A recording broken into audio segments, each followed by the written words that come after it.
For any fans of Pursuit of Wonder, there is now a free email newsletter that will provide updates, insights, new projects and product releases, special offerings, and anything else Pursuit of Wonder related in the future.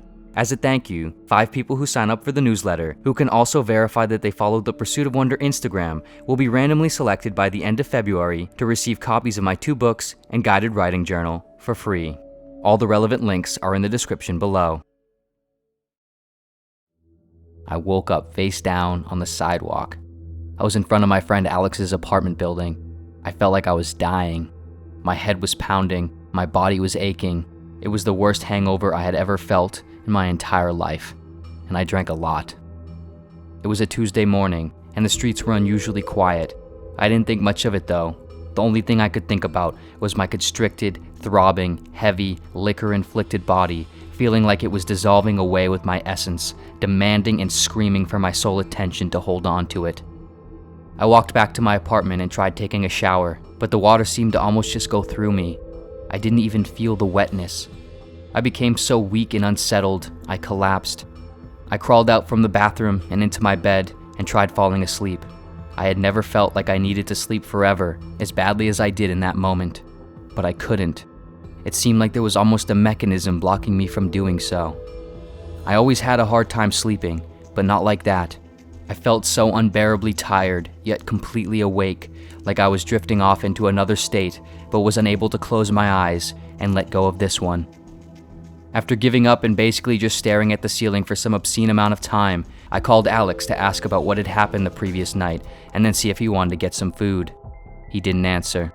I figured he would call back within an hour or so I waited. But after I sent a couple of texts, and after an hour passed with no response or call back, I decided to just go by myself.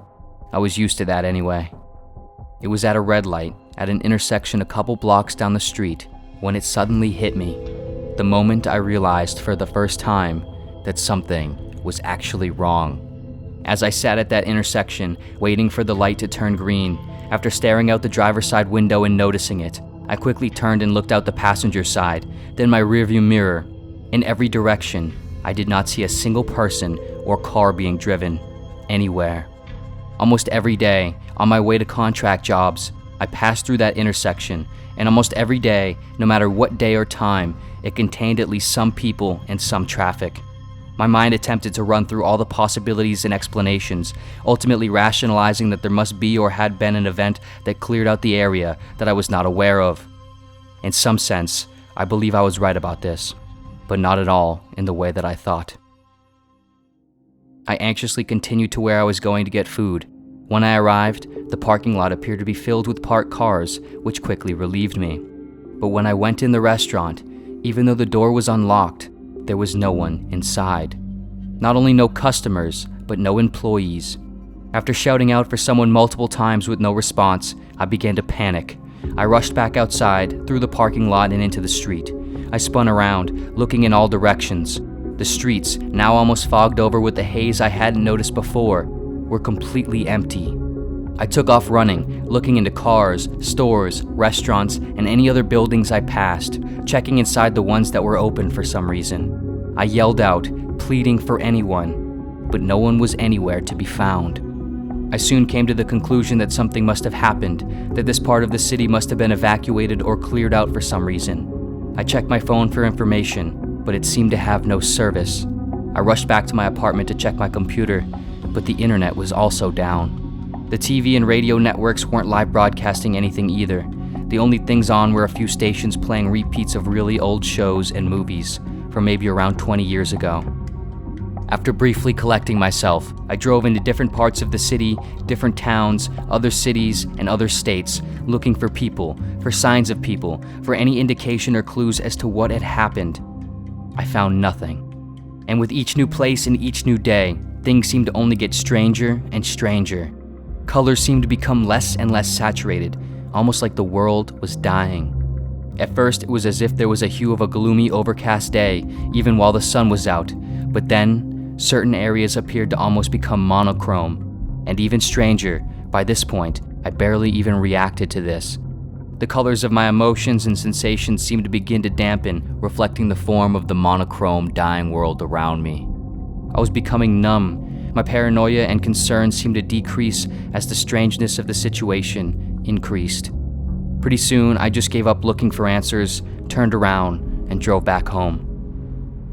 By the time I was on my drive back, entire areas and once cities off the highway seemed to be transformed into just massive white blocks, void of any color and texture, like early-stage digital 3D renderings of architectural designs before any of the details and colors are added. Once I returned to my apartment, I stocked up on as much food and water as I could and stored everything in some of the other units in my apartment building. I don't know the last time I ate or drank anything though. I don't really feel the need to anymore, and the need seems to no longer really even be a need.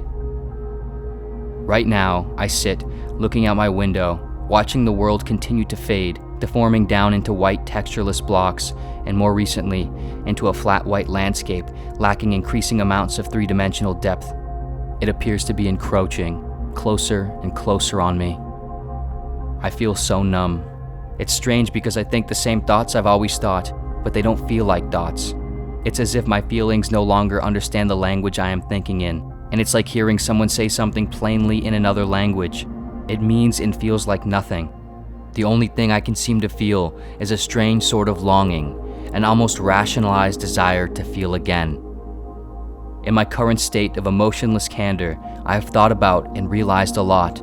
Before I woke up on that concrete sidewalk, I don't know how many times I had thought about ending it.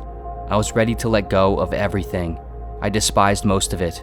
The people, the things people do, and the things that happen to people. The way the world spun and demanded that your head spun with it. The dissoluteness and depravity, the deceit of self, of others, of the world. The beliefs and the beliefs and no beliefs. The noise, the chaos, the fear, the uncertainty, the sadness, the conflict, the cruelty, the difficulty, the love, the lack of love, the heartbreak. The imaginary goalposts constantly being moved away from you, your hopeful self still too afraid to admit that even if you score, it won't really change the outcome of the game. The single car alarm that sounds at just the wrong time. The thinking and the feeling. And yet, now that it's almost all gone, I found myself missing it. All of it. Of course, I miss the colors, the smells, the tastes, and the simple things I liked. But also, some of the same things that made me want to no longer exist, I deeply miss now that they don't. I've realized as the world has been chiseled down and taken away from me, the significance of each little chunk. The desire for life requires so many undesirable aspects, and what we dread is often part of what we would miss if we lost everything and could still be around to know about it. In the day in and day out of existence, I got so caught up in each moment of each experience, in my singular, pessimistic, myopic view, I neglected to ever really step back and realize this, each piece's significance to the whole, and that the whole is so much greater than the sum of its parts. I think I've figured out what is happening. I've mostly accepted it now. There is no other explanation. The last clear memory I have of the world before is me sitting on that roof with that bottle. Some decisions you can never do anything about after you've made them. I only wish I could have seen then what I see now.